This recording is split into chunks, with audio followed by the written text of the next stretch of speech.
331, el cual está siendo transmitida en vivo por la página de Facebook, el aula virtual de la Subgerencia de Capacitación y de Rendimiento del Poder Judicial y el canal de Justicia TV.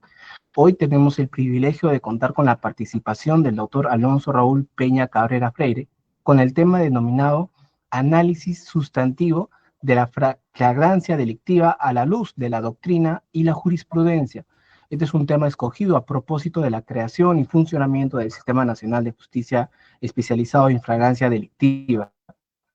En esta sesión contamos también con la presencia del doctor Javier Santiago Sologun Enanchante.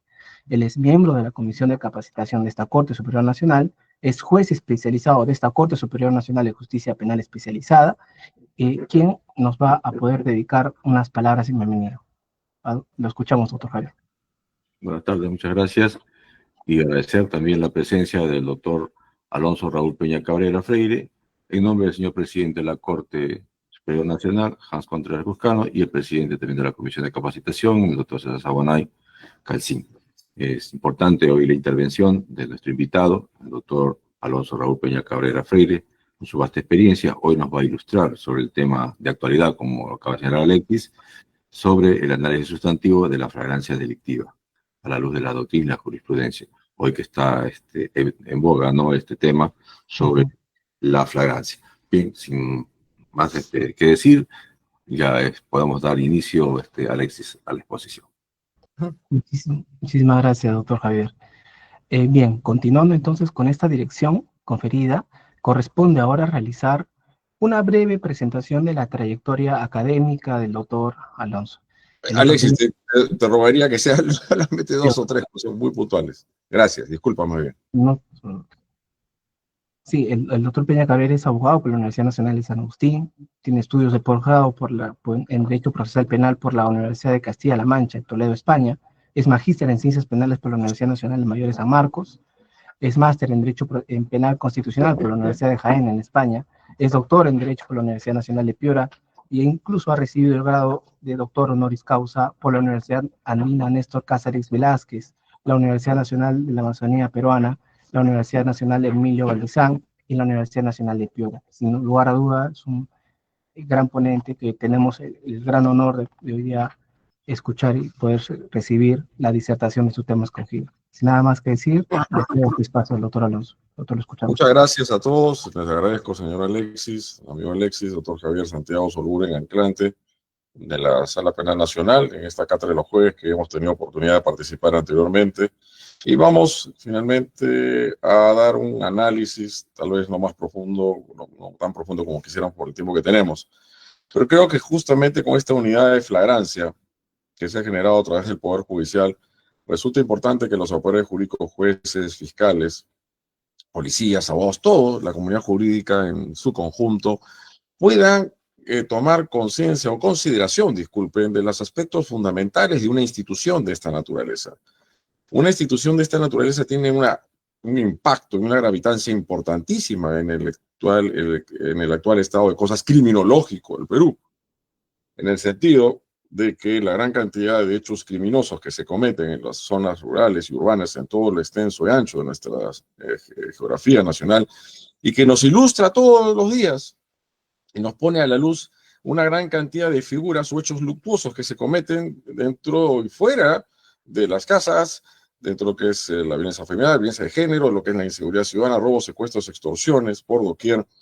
Esto es una gran cantidad inmensa de delictuosidad y que define una posibilidad de que las personas que lo están perpetrando, sobre todo como autores, vayamos a ver sobre los partícipes, puedan ser pasibles de ciertas medidas de coerción.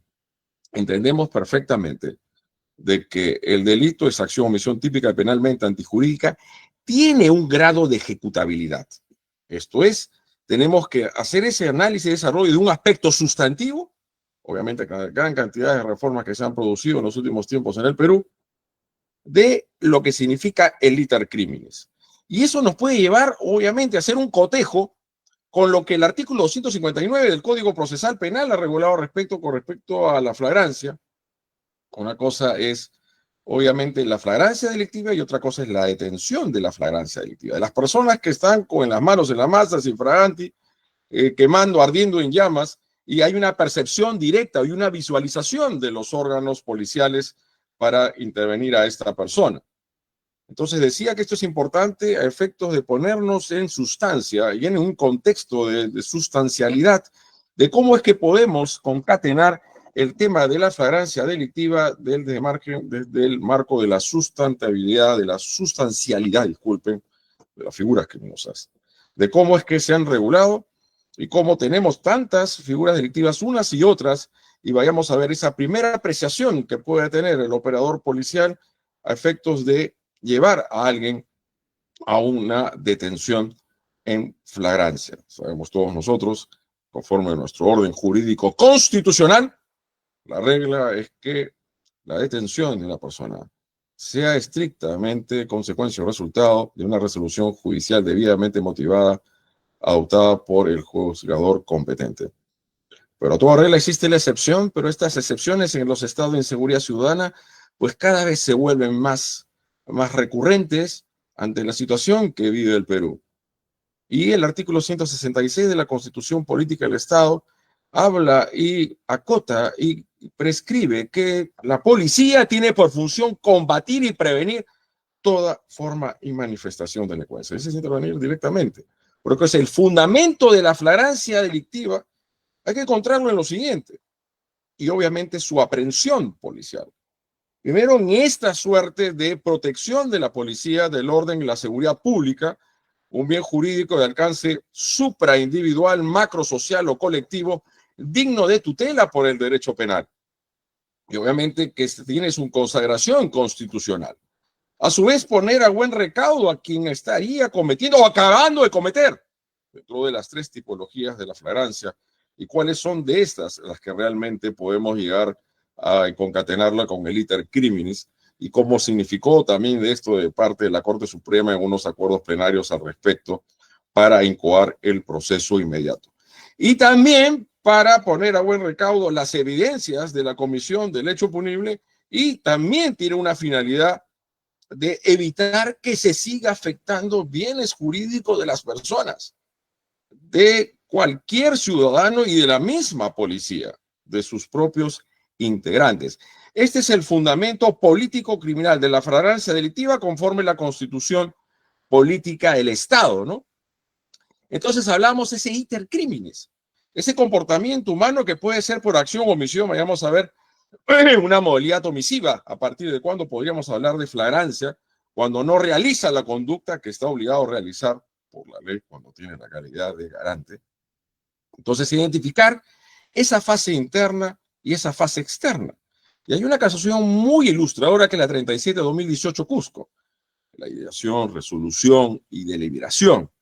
Se dice que esta fase no podría ser punible. Cogitatione poemo nemo patitur. Sin embargo, tenemos un delito de apología al delito del 316 y apología al terrorismo 316A, por requiere la exaltación, la enaltación, la alabanza de quien habría cometido un acto típico de los previstos en el decreto de ley 25.405 y que se haya recaído una sentencia condenatoria, que hayan varias personas alrededor y que pueda calar ese discurso apologético y poder promover que algunas personas integren estas organizaciones subversivas, terroristas, delictivas que tanto daño han producido o produjeron a nuestro país entre los 80s y de la década de los 90, ¿no? Entonces, obviamente, las ideas no delinquen. Por ahí que alguna persona dice, me está amenazando de matarme. Hay una amenaza de muerte. Hay un delito de amenaza que recién se ha tipificado, me parece que hace un par de meses, en abril.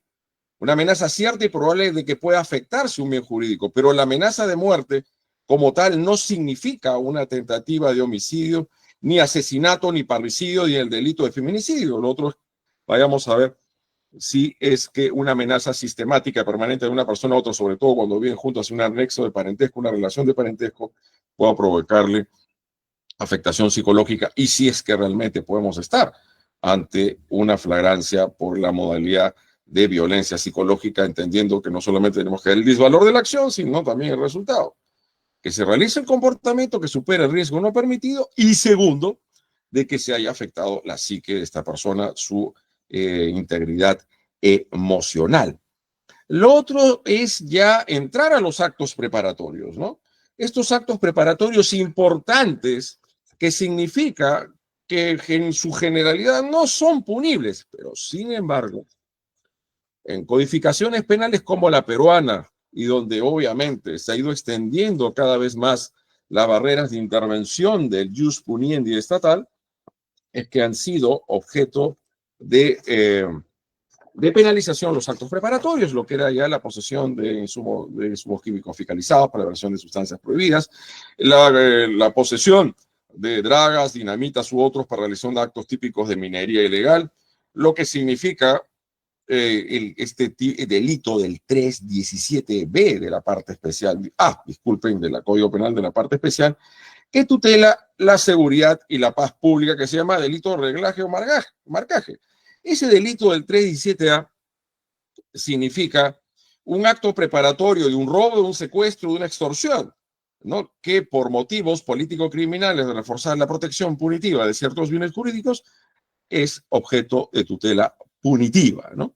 Y esto es importante, lógicamente, porque estas personas primero estarían haciendo una suerte de seguimiento, de reglaje, viendo a qué lugares se traslada, se desplaza una persona, para que luego salir sobre todo de bancos, entidades bancarias o financieras, interceptarlas y amenazarlas con sus armas de fuego, y si es que no le entrega el dinero, lo que van a hacer es matar. Vayamos en esta progresividad delictiva, ¿en qué momento interviene la policía? Puede intervenir cuando se está realizando la tentativa del robo o la extorsión, o ya cuando se ha ejecutado o se acaba de ejecutar el delito de asesinato o de homicidio. Es importante sobre esto en cuanto a lo que se pondría una flagrancia de una intervención a personas que estarían haciendo actos de reglaje, marcaje o actos típicos de seguimiento. En el recurso de nulidad 449-2021 Lima se dice resumidamente lo siguiente. No se puede dar por configurado el delito de marcaje por la simple alegación de que se observó un vehículo con 4 personas en su interior en actitud sospechosa. O sea, pura sospecha, o una pura percepción, una visualización de alguien, que no venga precedida objetivamente con datos objetivamente verificables, que esté dando grado de ejecución de un delito, no supone definitivamente ninguna flagrancia. Y así concluir que estaban realizando actos de seguimiento y marcaje a las personas que se desplazaban. Le dice, se requieren mayores detalles fácticos y elementos probatorios que evidencien que el recurrente sí estaba realmente ante el seguimiento de una persona determinada quien luego sería su víctima, o alguno de los delitos del catálogo cerrado que se detalla en el artículo 317A de la parte especial del Código Penal. Pero si estas personas ya, ese seguimiento va más allá, hay un grado de progresividad delictiva entre lo que son las faltas contra las personas, lesiones leves, lesiones graves, tentativa de homicidio consumado, en lo que son una suerte de acoso sexual, actos contra el pudor y tentativa de violación sexual y violación sexual consumado. Hay un grado de progresividad delictiva, vayamos a ver en qué grado de progresividad delictiva, conforme a la tipificación en concreto, es que estas personas pueden ser intervenidas en flagrante delito. Acá dijeron, pues tienen que tener algunos instrumentos, armas de fuego, teléfonos, algunos datos más que objetivamente me puedan decir que estas personas realmente están realizando un acto de reglaje, marcaje y pleno acto ejecutivo del delito son intervenidos de parte de la policía, en lo que es la flagrancia estricta. La flagrancia y flagrancia luego lo veremos también a la luz de una determinada ejecutoria. Pero ya en la exteriorización, más allá de los actos preparatorios, vayamos a ver el tema de los delitos de conspiración a la rebelión, a la sedición, en los delitos que protegen el orden legal y constitucional de nuestra república, ¿no? Lo que son los actos ejecutivos y lo que significa la consumación del delito y los actos postconsumativos, ¿no? La consumación ya se requiere supuestamente la lesión del bien jurídico, la tentativa de un factor disminuyente de punibilidad, el inicio de los actos ejecutivos del delito que la gente decidió sin llegar a consumarlo por motivos ajenos a su voluntad. Podría haber un flagrante delito, vayamos a ver, pero claro, esto se comete mucho dentro de las casas, ¿no? Vayamos a ver que este sujeto ya está haciendo tocamientos en los órganos genitales de su víctima, de una niña o un adolescente. Cuando sube su padre al cuarto, al segundo piso, y él estaba ya a punto de accederla canalmente, ¿no? Pero claro, la percepción es por parte de la policía. ahí es que si ellos observaron y directamente ya están dándole cuenta, ahí ya entraríamos a lo que se llama la flagrancia presunta. Porque la percepción sensorial, la imagen directa de la visualización de los actos que se están ejecutando y que puedan ser calificados como flagrancia estricta o cuasi flagrancia es de parte de la policía. Distinto es cuando el tercero le lleva la noticia criminis, ¿no? Y luego también son los actos posteriores, ¿no? Entonces, ¿qué fue en caso de flagrancia? Intervinieron una persona que estaba portando consigo autopartes de procedencia ilícita. Autopartes de procedencia ilícita. Llevar consigo autopartes de procedencia ilícita sería coautoría de un robo o de un hurto, o sería un acto delictivo distinto, autónomo, que lo llamamos como delito de receptación conforme los alcances normativos del artículo 194 de la parte especial del Código Penal. Ministerio Público, Fiscalía de la Nación, sentencia condenatoria en proceso de flagrancia delictiva, que justo es lo que promueve el Poder Judicial y de tiempo atrás y que ya se ha creado esta unidad. El 18 de agosto, personal policial de la comisaría de Florencia de Mora descubrió un vehículo menor sospechoso por lo que intervino esta persona, quien se desplazó por las inmediaciones de la avenida Los Ángeles, Girón 24 de abril, en la Libertad Trujillo, a realizar la verificación en el sistema SUNAR. La serie de la moto presentó una requisitoria vigente de fecha 16 de enero de 2022. La requisitoria era por asalto y robo de vehículo, por lo que se detuvo a esta persona como autor de la presunta comisión del delito contra el patrimonio en la modalidad de receptación agravada por la fuente, por el delito precedente.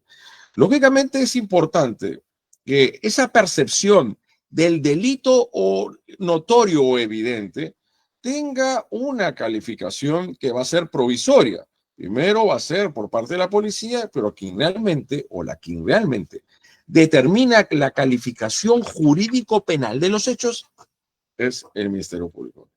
Y esto es muy importante, porque hay un control de legalidad de la detención. Directamente el Ministerio Público y también el Poder Judicial.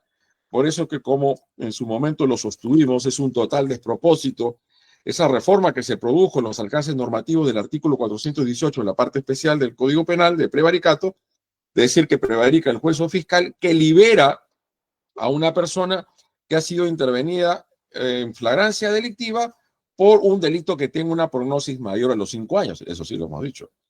¿Puede haber flagrancia delictiva con delitos que tienen prognosis menor, inclusive con falta? Sí, pero vayamos a ver con las consecuencias de ello adelante. Esto es, no hay obviamente prognosis punitiva suficiente para ir a una prisión preventiva. Vayamos el tiempo que puede estar detenido para realizar los primeros actos de investigación. Y así también, lógicamente, la persona que es intervenida en un lugar, en las cercanías de un hotel, donde se habría escuchado estadillos de armas de fuego, esto es disparos, y lo que se encuentra en esa bolsa negra es un cadáver. Yo voy, y este es el mensaje que vamos a dar el día de hoy, si no me equivoco, 5 de junio de este 2025. ¿Cómo llevamos la configuración de la flagrancia delictiva desde la sustancialidad de los delitos en particular? Esta persona le puede decir que está en flagrancia delictiva del delito de asesinato. No podría ser flagrancia, podría ser cuasi flagrancia si él mismo acaba de cometerlo. Y lo que está haciendo es desaparecer el cadáver, ocultar el cuerpo del delito. Podría ser. Pero la otra posibilidad es que esta persona no intervino en los actos previos propios de la ejecución del homicidio o el asesinato, pero estaría en flagrancia. ¿Pero por qué delito? Por encubrimiento real. Siempre y cuando no exista esa excusa absolutoria que tenga una relación de parentesco, de afinidad muy íntima, muy personal con la persona que cometió el delito previo, que sería el homicidio, el asesinato, un sicariato o, fíjese, el delito de feminicidio. ¿Qué es la flagrancia delictiva? Condición jurídica que justifica la detención inmediata. Es la justificación axiológica, porque después de la vida humana el bien jurídico más importante es la libertad, y con la libertad se dice no se puede jugar. Basada en la evidencia directa e inmediata de un delito en curso o recién cometido. Esta primera aproximación de la conceptualización de la sustancialidad significa solo estrictamente la flagrancia estricta o la cuasiflagrancia Ojo, lo que justifica la detención es la flagrancia, no al revés. La flagrancia tiene que preceder a la detención, no detenerlo y vamos a ver qué le colocamos ahí y lo agarramos en flagrancia delictiva. Esto es, habrían dicho que esta persona fue la que habría cometido el delito, y van unos pobladores y dicen, sí, este sujeto fue el que lo cometió después de varios días después. Y así se intervenía en una supuesta flagrancia delictiva por delito de homicidio. Y más aún esta persona dice, sí, yo lo cometí. Más confiesa, puede haber confesión ante la policía, creo que no, al margen de las modificaciones producidas al artículo 160 por la ley 32-130 de octubre del 2024. Y esa suerte de confesión no es una manifestación de flagrancia. Pasó mucho tiempo del delito de homicidio que habría cometido. Vayamos a ver, cuestión distinta de decir que hay que los quiera coimear, los quiera finalmente ofrecer una coimona dávida a la policía para que no lo detengan. Ahí sería una cuestión obviamente distinta. Importancia jurídica, permite a la autoridad actuar de forma inmediata. ¿Cuál autoridad? La autoridad policial. Es lógico porque es a la policía que se le otorga esta facultad, esta misión, esta labor tan importante que es la tutela del orden público, digamos, la seguridad pública tan traído menos en los últimos años en este estado de inseguridad ciudadana que vivía el Perú hace mucho tiempo. Se justifica como excepción al principio de reserva judicial de la libertad, principio de jurisdiccionalidad, que solamente una persona en un estado constitucional de derecho puede verse privado de su libertad mediando producto, consecuencia, resultado de una resolución típicamente jurisdiccional. Tiene límites establecidos por los principios de legalidad y los derechos fundamentales. El nulo coactio sine lege, y ese principio de legalidad que tenemos que desarrollarlo conforme el artículo 259 del Código Procesal Penal y a la luz de los tipos penales previstos y regulados en el Código Penal. O sea, esto es muy importante. Estamos entonces en la justificación político-criminal y la sustancialidad de cómo tenemos que llevar el análisis de una institución que es importantísima, porque lo hemos dicho en las últimas exposiciones que hemos tenido también en la misma Corte Suprema, de que es totalmente justificado, legítimo que exista la detención policial en flagrancia delictiva, por supuesto que sí, ¿no? Pero al tratarse de una medida de coerción de alto grado de intensidad, de afectación a un bien jurídico tan importante después de la vida humana, que es la libertad, tiene que ser bien riguroso la aplicación en sus presupuestos de configuración legal. La ejecución delictiva en un caso concreto en la casación 37-2018 Cusco. Estábamos hablando de una suerte que llegó a una conclusión anticipada del proceso.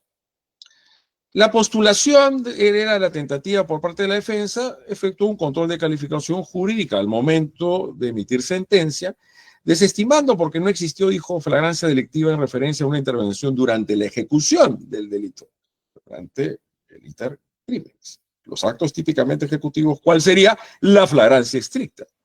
Y porque no fue perseguido de manera inmediata, tal como postula la acusación fiscal. O sea, tiene que ser agarrado intervenido de manera impronta.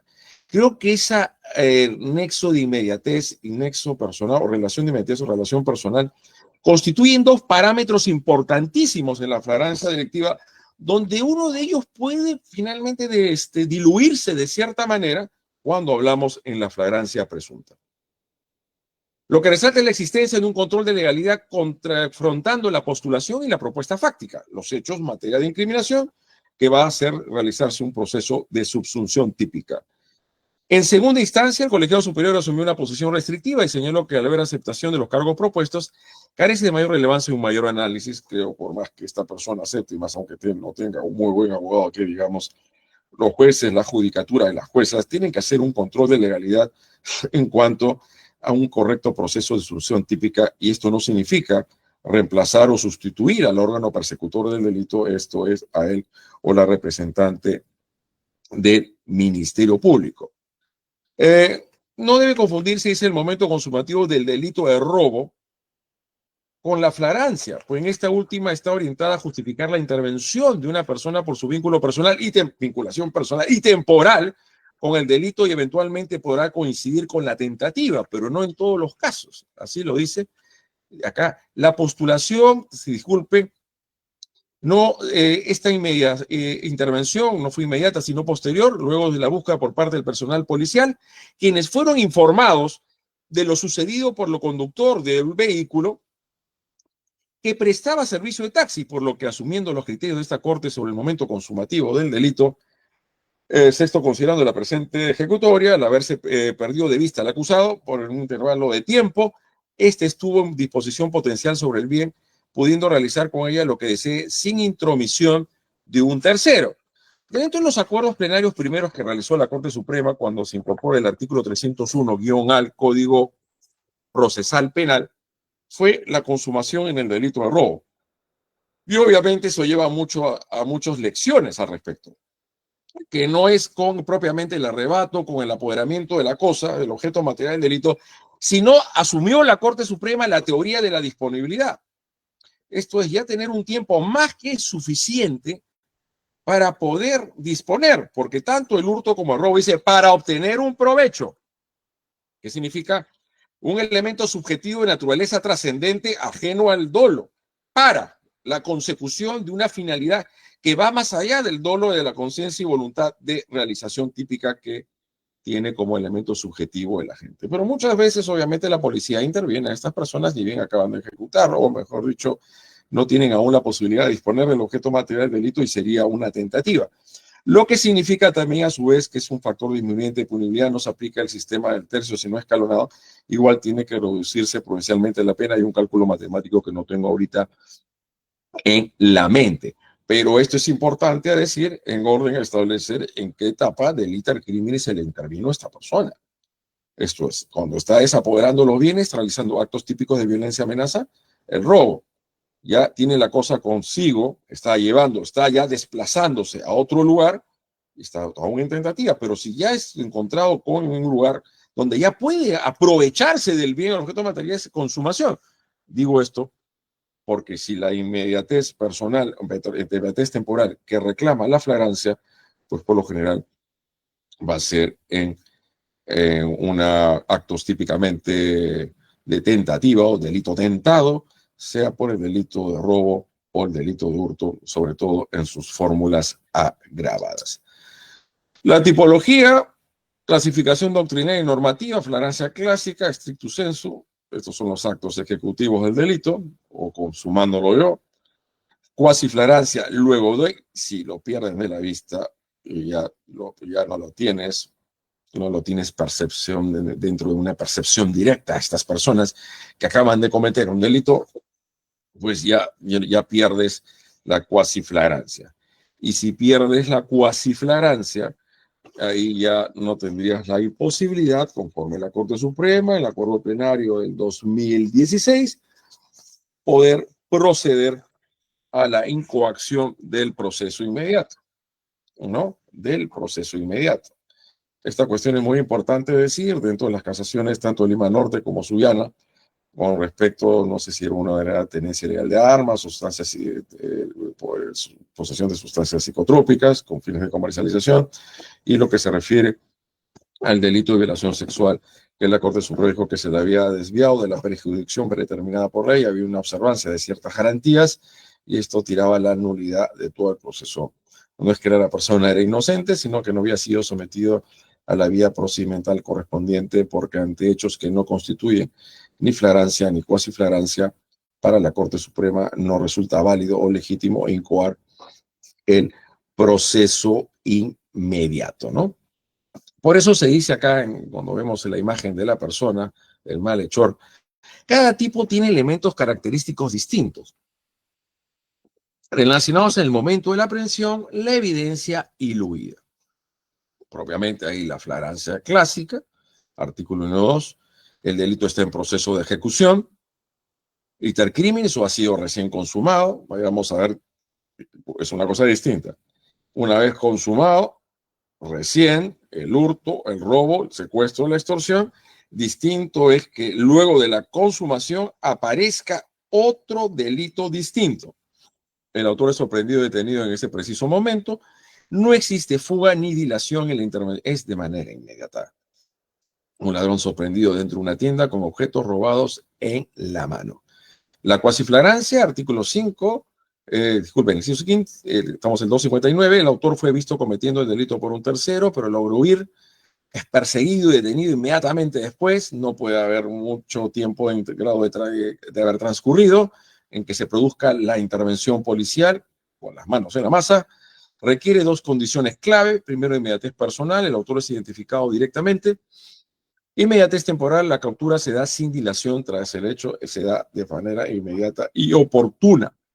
Tiene que haber urgencia para que se produzca la detención. Si no hay urgencia, entonces se tiene que proceder conforme a los procedimientos previstos en la ley y la Constitución. Un sujeto huye tras arrebatar un celular y es capturado, disculpen, pásame, y es capturado a pocas cuadras tras la alerta del testigo. Es un caso concreto. Una víctima fue trasladada a una unidad de atención médica luego de que habría sido objeto de una lesión, de una grave agresión. En el mismo año, tiempo después, autoridades de la policía fueron abordadas por un taxista que le dijo que en la misma colonia o en el mismo vecindario, el mismo barrio, el mismo point, se encontraba una de las tres personas que habían atacado al occiso. Esto es ya de las lesiones, se produjo la muerte. Le brindó la descripción del sujeto. Al ubicar a esta persona señalada, los policías se acercaron a él y le preguntaron sobre relación con los hechos narrados. De acuerdo con la parte informativa, en este momento la persona confesó, dice, haber participado en el mismo. Por tal motivo, las policías lo detuvieron.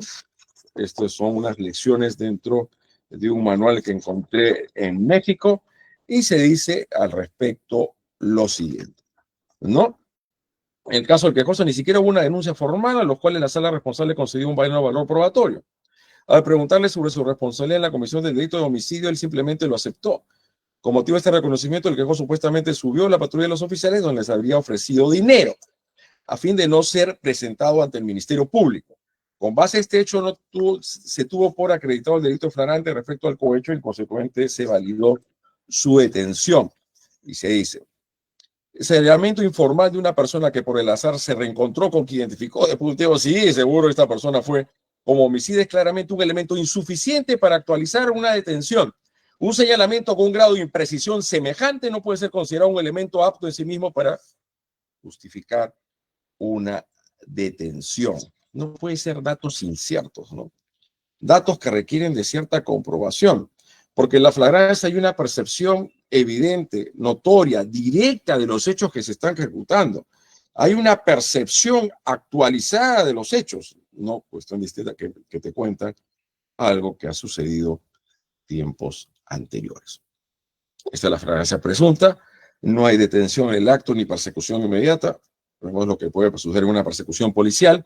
Se presume la participación del autor por la posesión de instrumentos, objetos o efectos del delito, junto al tráfico ilícito de drogas, la que es la minería ilegal, vamos a ver lavado de dinero, dinero transfronterizo, una persona encontrada con artículos robados momentos después de que se cometió un hurto.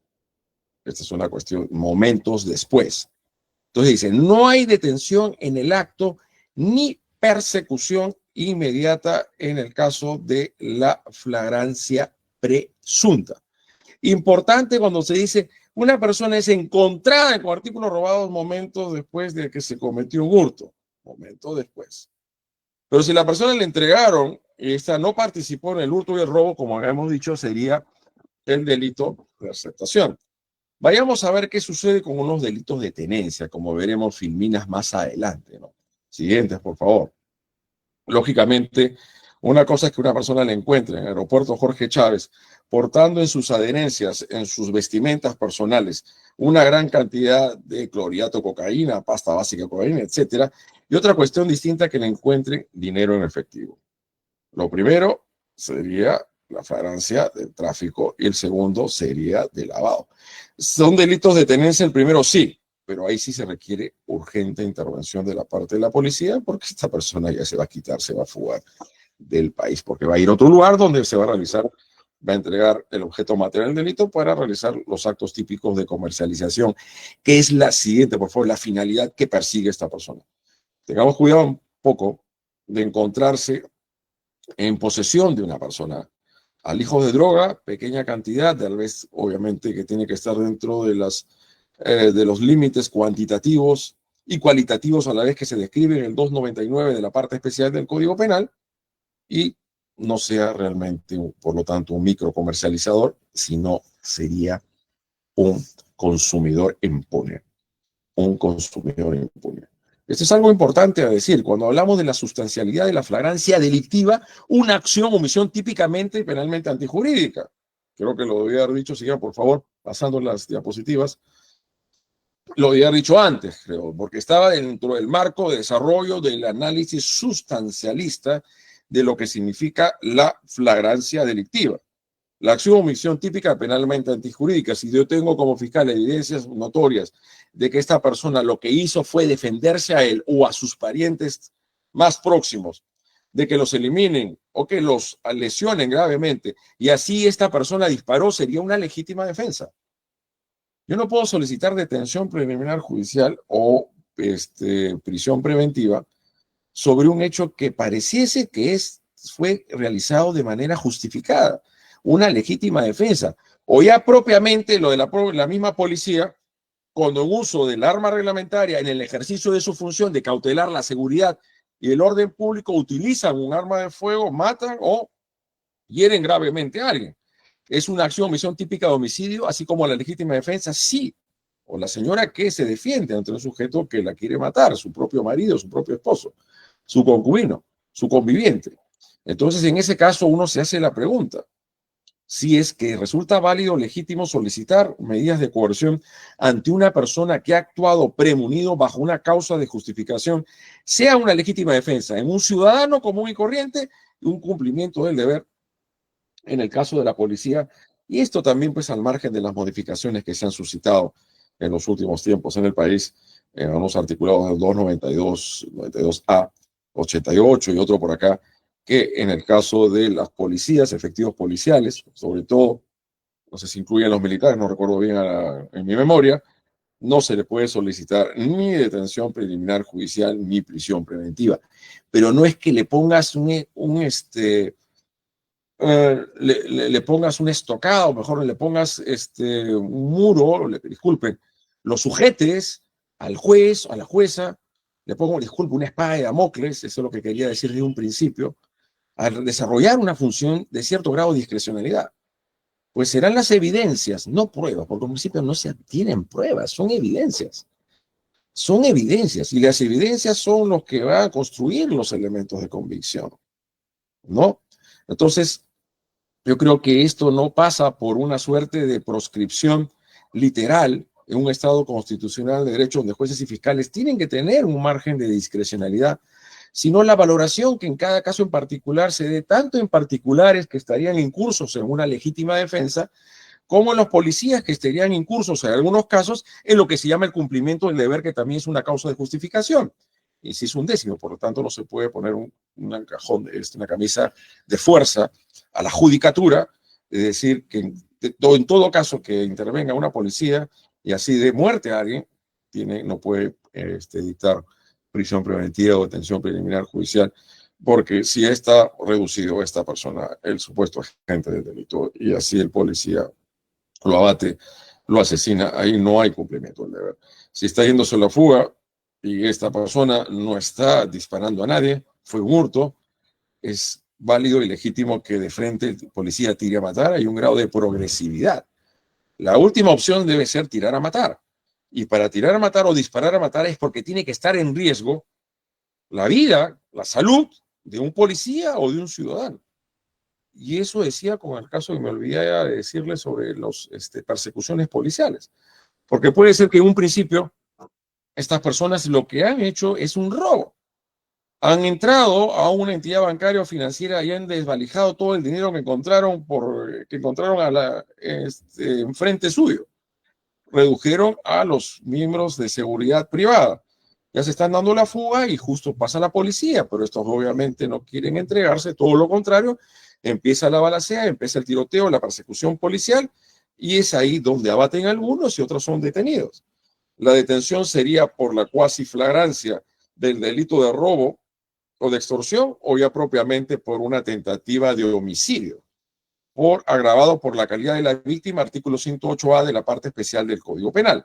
Esto es, cuando la víctima de un homicidio es un miembro de la Policía Nacional u otro funcionario público, se da ese homicidio agravado. Entonces ahí habría una pluralidad delictiva en grado de valoración de una flagrancia. De la cuasi flagrancia con respecto al robo, acaban de cometerlo y están en la persecución. No se las ha perdido de la vista, felizmente. Y segundo, estos sujetos, estos malhechores, estos delincuentes están tirando a matar a la policía. Y es una tentativa del delito del artículo 108A de la parte especial del Código Penal. Todo eso legitimaría, robustecería o aún más consolidaría la posibilidad de estar, evidentemente, en la flagrancia, cuasi flagrancia del robo o la extorsión y flagrancia estricta de una tentativa de homicidio. Si obviamente mató a un policía y a un homicidio consumado. Fundamento procesal para calificar válidamente la flagrancia del delito. Deben considerarse solo los elementos que existían en ciertos momentos procesales, no lo que se descubra después a través de una investigación más amplia, ¿no? Sino que en el momento tenías a la vista y paciencia de quién, de la Policía Nacional del Perú, que realizan esa labor tan importante y que a veces no es muy comprendida, pero obviamente esa labor y que supone tener en sus manos un alto grado de poder represivo y de coacción, tiene que realizarlo de manera racional. La racionalidad del uso del poder punitivo del Estado es una máxima fundamental en un Estado democrático de derecho. Momentos claves, primer supuesto, información disponible al momento de la detención, como relatos inmediatos de víctimas o testigos, porque obviamente la víctima va a ser testigo presencial, pues imagínense un robo, un secuestro, una extorsión, una violación sexual o un asesinato. En tentativa, obviamente, si no mataron ya no va a haber ningún testigo propiamente él o ella que es el sujeto pasivo. Evidencias materiales en el lugar, registros videográficos, etc. Segundo supuesto, información recabada posteriormente durante diligencias preliminares no puede justificar por sí solo una calificación de flagrancia para poder activar el proceso inmediato. Si no se cumplen los presupuestos de inmediatez y evidencia directa desde el momento de la detención, tiene que haber una necesidad urgente de la intervención policial para poner mal, tengo que volver a repetirlo. Una de las finales político-criminales de la detención en flagrancia delictiva es evitar que se siga consumando el delito, por lo tanto que se siga afectando un determinado bien jurídico, y eso veámoslo por favor a la luz de la casación 1165-2018 ANCAS, ¿no?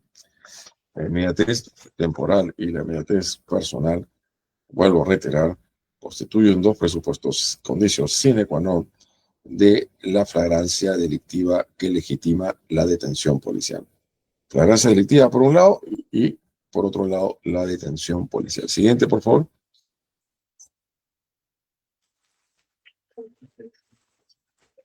Legitimidad de la detención. La autoridad observa directamente sin la comisión del delito. Hablamos de la flagrancia estricta o la cuasi flagrancia. Sobre todo la primera, disculpe. La flagrancia estricta en grado de ejecutabilidad de la comisión del delito en cuestión, sea un secuestro, una extorsión, un robo, un homicidio, asesinato, lesiones. Se inicia la persecución de inmediato al identificar al presunto autor. Los partícipes, puede haber flagrancia delictiva con respecto a los partícipes. Si somos de la posición dogmática que los partícipes, cómplices primarios o secundarios intervienen generalmente en la etapa preparatoria del delito, que le entregan el arma, le entregan la información a quien lo va a ejecutar, al autor o los autores, entonces es un poco difícil hablar de una participación delictiva en grado de flagrancia delictiva. Lo otro es que si podemos decir que el campana no sea realmente un autor o un coautor, sino un cómplice primario. Todo dependerá de la posición que usemos con el campana, quien está observando que no vengan los moradores de un inmueble, que por ahí no se presente el serenazgo, la policía, etcétera. Se aprende a quien huye del lugar del hecho con indicios visibles de su participación, con el elemento del delito, con el objeto material del delito, con los medios comisivos, con todo ello que puede tener una vinculación con el hecho punible recién acabado de cometer. Una persona que solo comienza en un lugar donde se han producido disparos y se encuentra con un arma. Toda persona que sale corriendo de un lugar donde se puede disparar es porque es él o ella lo que lo ha cometido, ¿no? Digo yo, me hago la pregunta, ¿cuál es la reacción? No necesariamente que fuga, o mejor dicho, huye de un lugar donde se ha producido un acto tan violento, no necesariamente es porque él o ella lo ha cometido. Límites. No se puede tener a alguien solo por actitud sospechosa, por su mera apariencia, por su vestimenta. Ya se acordaron, y lo dije en estas intervenciones con la Corte Suprema con el tema del Congreso Internacional sobre Flagrancia. Pues que en el caso de estos que venían del Cusco, creo, Arequipa, y estaban en el Larcomar, los habían puesto los malditos, los desgraciados, qué sé yo, en este centro comercial muy conocido en Miraflores, y que atracaban, realizaban actos típicamente de robo, de extorsión, y por solo apariencia física, por no estar tal vez muy bien vestidos como se debieran, por una suerte de visibilidad, por un derecho penal de autor, y eso que tenemos que desterrar de una sociedad como la nuestra. La mera apariencia por sí de una persona no puede de ninguna manera legitimar su detención en supuesta flagrancia. Al final estos chicos eran jóvenes, pero ya adultos, no estaban involucrados en la comisión de ningún delito. Se les hizo un gran daño porque se les presentó ante la opinión pública como miembros de una banda o una organización criminal. La flagrancia no debe ser pretexto para prácticas arbitrarias y discriminatorias.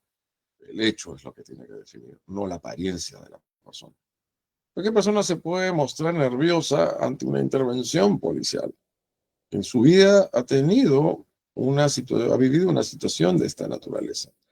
Es esencial que se respete el debido proceso y la proporcionalidad en la actuación policial. Sobre todo, fíjese lo que implica el control de identidad, porque el control de identidad per se no legitima una detención. Se supone que es una aprehensión, es mantener, es una retención, disculpe, a una persona hasta que se logre su identificación, ¿no? Vamos a ver si su resistencia puede dar lugar al artículo 368 de la parte especial del Código Penal, que no viabiliza, que no significa propiamente su detención.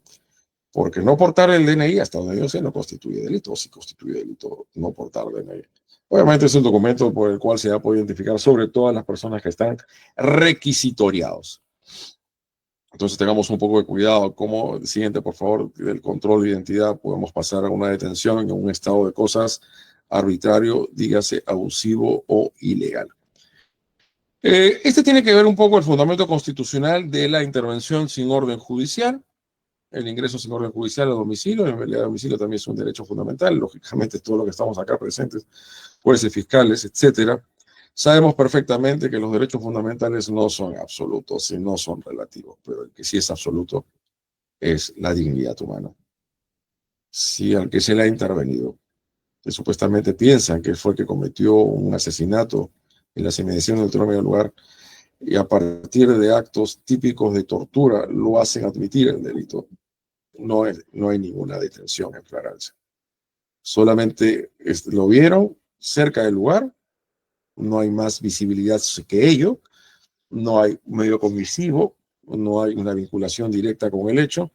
Esto es suficiente para decir que hay una detención en flagrancia, y si luego lo que hace finalmente es torturarlo y hacerlo admitir o confesar ser autor de la comisión de este delito o coautor, obviamente, ¿cómo va a ser eso flagrancia delictiva? Máxima hay un delito de tortura. Solo se admite cuando hay flagrancia, se configura una urgente necesidad de intervención, existe una situación de peligro actual e inminente. Tiene que haber peligro actual e inminente en ese momento. El principio de proporcionalidad y razonabilidad es clave. La intervención debe ser necesaria, idónea y proporcional al objetivo: evitar la comisión de un delito, proteger bienes jurídicos, asegurar la evidencia. Siguiente, por favor. Estos son los fundamentos políticos criminales que legitiman la detención en flagrancia delictiva conforme nuestro ordenamiento jurídico constitucional. Urgencia versus flagrancia. Acá nos hacemos las preguntas y obviamente cada uno hace su postura. El que habla acá no tiene la menor intención o el propósito de que ustedes piensen igual que persona.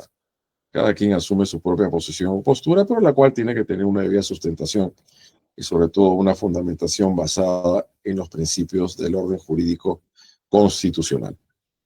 La urgencia es una condición procesal que justifica no esperar una autorización judicial, ya se necesita ello.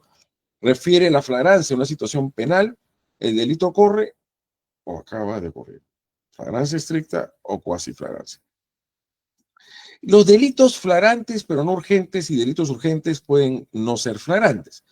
Los delitos permanentes, como la posesión de armas o drogas, vamos a ver, el delito de conducción o referencia de alcohol o sustancias psicotrópicas, que por una conducta atribuible estrictamente a la gente, por una acción atribuible a su esfera de organización personal, él se va a prolongar los efectos antijurídicos de su conducta delictiva. En cuanto a la afectación, que se siga afectando ese bien jurídico que es objeto de tutela de parte del derecho penal, ¿no? Como es el secuestro, la usurpación por despojo, vayamos a ver ese también el delito de omisión de asistencia familiar, vayamos a ver, mientras que dure el efecto de alcoholemia en una persona que está conduciendo un vehículo automotor, artículo 174 de la parte especial del Código Penal. En delitos instantáneos o en ejecución sí se puede configurar urgencia extrema cuando hay persecución delictiva. Siguiente, por favor. Claro, pero sí hay una posesión de la droga y esta persona la encuentra en el aeropuerto Jorge Chávez, que lo han remodelado y que está generando muchos problemas a los viajeros, tanto nacionales como extranjeros. Ahí sí hay una necesidad de urgencia, porque no va a decir, ya pues va a salir del país y vamos a ver en qué momento lo van a poder intervenir, cuando el Perú ya no tiene jurisdicción, cuando salieron fuera de nuestro territorio. Ahí sí la urgencia y la necesidad de la intervención es totalmente justificada. Delito flagrante versus delito permanente. El delito flagrante tiene un inicio, un fin inmediato. El delito continúa generando sus efectos antijurídicos en el tiempo. Ejemplo, el robo en curso, agresión física en la vía pública, que obviamente lo está golpeando ahí directamente, y la policía que no hace nada, estaría en curso, o una omisión de auxilio policial. La tenencia de armas ilegales en casa, drogas almacenadas, permite actuación inmediata sin orden judicial, y la otra no justifica por sí mismo el ingreso sin autorización, porque no hay peligro de inmediatez o desaparición de huellas, o de pruebas, disculpen, y el Estado puede solicitar sin ningún problema autorización judicial. Como lo ha señalado el Tribunal Constitucional peruano, en delitos permanentes no hay urgencia suficiente para vulnerar el domicilio sin orden judicial, aunque haya flagrancia. Siguiente, por favor. Los delitos permanentes son todos aquellos que sus efectos antijurídicos se prolongan en el tiempo por obra y gracia de una conducta atribuible al agente del delito. Control judicial, todo acto de intervención sin autorización judicial debe ser sometido al control de legalidad judicial posterior. Garantiza, primero, protección de derechos fundamentales, límites al poder policial, pruebas obtenidas legalmente pueden ser excluidas, bueno, el tema de la exclusión probatoria. Son muchas cosas que pueden darse, otra cosa que le siembren la evidencia. Yo digo más que prueba, evidencia, ¿no? Así no es que se puedan detener a personas, sembrándoles evidencias. Eso es un acto reprochable tanto social como penalmente y que no puede admitirse de ninguna manera como práctica policial en un Estado constitucional de derecho. Siguiente, por favor. Acá estas son las conclusiones.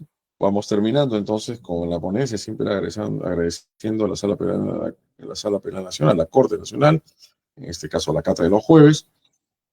Primero, la flagrancia permite proteger la seguridad ciudadana sin violar derechos fundamentales. Siempre en un Estado democrático de derecho, una sociedad con tanta violencia, existe conflictos de bienes jurídicos. Por un lado, los derechos y libertades fundamentales y por otro lado, la protección del orden público. Esto es lo que sucede en estos casos. Su clasificación ayuda a determinar la validez de detenciones inmediatas. La actuación policial debe estar siempre sujeta a los principios de legalidad, el nulo coacto sine lege. Va a haber el tiempo que se permite su detención para que se procedan a realizar los primeros actos de investigación. Necesidad y razonabilidad, urgencia. Faltó colocar ahí. El control judicial posterior es esencial para validar la legalidad en la detención. La flagrancia permite intervención inmediata, pero no ilimitada. En el delito permanente prima la autorización judicial. Otra cosa es el arresto ciudadano, artículo 260 del Código Procesal Penal. En este caso, el ciudadano, los ciudadanos que han reducido a un presunto delincuente que va de la mano también de la legítima defensa, tiene que ponerlo a disposición inmediata de la comisaría o el sector policial más cercano para que a su vez la policía lo haga al representante o la representante del Ministerio Público. Con eso doy terminada mi exposición. Muchas gracias. Muy agradecido. Muchas gracias por su disertación, doctor. Muy bien.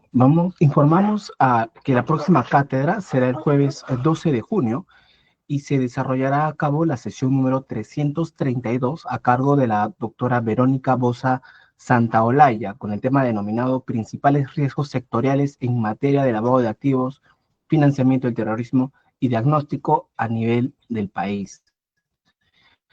Como es tradición de la cátedra, doctor Alonso, si nos podría indicar cuál es la palabra clave para su ponencia, doctor Alonso. Lo doy verbalmente, infraganti. Perfecto, muchísimas gracias, doctor. Entonces, la palabra clave es infraganti, con el cual podrán llenar el formulario de obtención de certificado a nuestros asistentes de Facebook de la cátedra de los jueves. El recuerdo al personal jurisdiccional y administrativo del Poder Judicial que están conectados desde el aula virtual de la Subgerencia de Capacitación, que deben de registrar su ingreso y salida, además de llenar la encuesta de satisfacción a efecto de obtener la certificación ofrecida. A nombre del presidente de esta Corte Superior Nacional, el doctor Johnny Hans Contreras Cuscano, y el presidente de la Comisión de Capacitación, el doctor Octavio César Sabanay Calcén, traslado un saludo y agradecimiento por su ponencia, doctor Alonso. De esta forma, entonces, culminamos con esta sesión número 331, agradeciendo la participación de todos los asistentes. Esto fue la cátedra de los jueves. Un saludo y muy buenas tardes.